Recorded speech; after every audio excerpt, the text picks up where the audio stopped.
How much money does this cost? So cloud pricing models have become a critical pain point for businesses relying on U.S. hyperscalers, especially with the new tariff implications and licensing cost increases. And we're not going to get into that here. You need to look at your own situation. The economic predictability of cloud services is becoming just as important as their technical capabilities. So maybe it's without warrant, or in other words, there's no reason for them to fear this, but they're concerned about policy changes are going to kick up the prices even more where they are now. And right now, public cloud providers are very expensive. They're not the cheap alternatives like they were a few years ago. So tariffs and unstable pricing structures highlight the need for enterprises, to mitigate business risk by reducing dependencies on some of the monopolistic providers out there. Obviously, they're talking about the big three public cloud providers out of the state.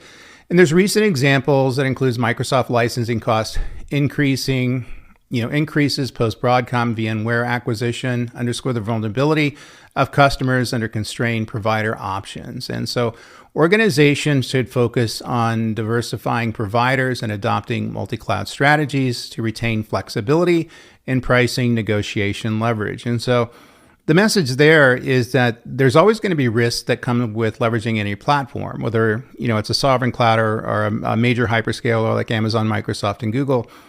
And you have to look at the risks, you have to look at the potential downsides of using a particular platform. And very much it's going to be associated with cost. So the concern would be if you're giving power to a hyperscaler that's going to be running your workloads in perpetuity, then the big question would be, how are the prices going to rise or fall over the next 10, 15, 20 years? Because you're going to be locked into that particular provider for a long period of time, and it's going to be uneconomically viable for you to move off of that platform. Therefore, that lock-in is going to come with a certain amount of cost. If their prices go way up and you have no alternatives as to where you can move to other platforms in some sort of an economical viable way.